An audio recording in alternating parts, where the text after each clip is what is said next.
So I'm actually out here deer hunting. Shh, it's just so gorgeous out here. But speaking of deer hunting, who's gonna be a part of the resurrection of the dead? Yeah, kind of change of subject. Well, we already talked about how God is going to remove death. And so everybody who ever died is going to come back to life. But the Bible shows really clearly that there's actually two resurrections of the dead. The first one is the resurrection of life, or the resurrection of the just, of the righteous, or the better resurrection. And then there's a second resurrection, and that is the resurrection of condemnation, or of the unrighteous, or the resurrection to disgrace and contempt. So there's two different resurrections, and we can see that especially in some of these verses. Daniel 12, it says, "Many of those who sleep in the dust of the earth shall awake, some to everlasting life, and some to shame and everlasting contempt."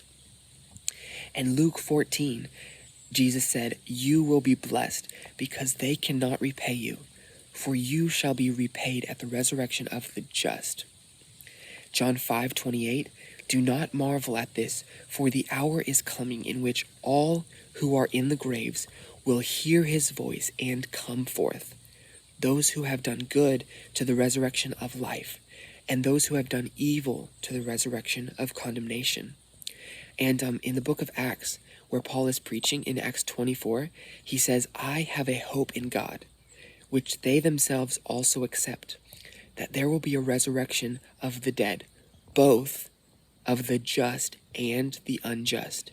So all throughout the Bible, in many different passages, you see this idea that there will be a resurrection where everyone will rise, but there will be two different resurrections, those for the just and those for the unjust, those for the righteous and the wicked, those who will be resurrected to life and those who will be resurrected to everlasting shame. And it seems in those verses pretty clear, we will be judged based off of our works, and that's what will decide which resurrection we get to be in.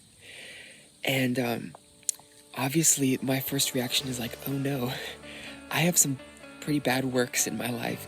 But this brings a whole new level of joy to what Jesus says in John.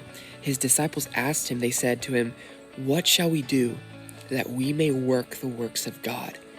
And Jesus answered and said to them, "This is the work of God, that you believe in him whom he sent." And we can see that all through the Bible. The beauty of the gospel is that Jesus justifies the ungodly, those who have done bad things, which is pretty much all of us. Actually, it's all of us. We can be justified where all of our evil deeds are canceled. We can be totally clean, totally forgiven, get a completely new slate wiped clean. And by faith, Jesus' righteousness can become our own. And that's why it says that he became sin who knew no sin, that we might become his righteousness. That's just so amazing.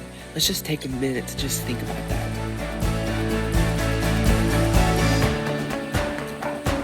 That's awesome. Like, we can be so clean, so forgiven, have our slate so wiped clean, that when Jesus comes, he no longer sees us as wicked, but as righteous. It's incredible. It's only a free gift from God. And think about it.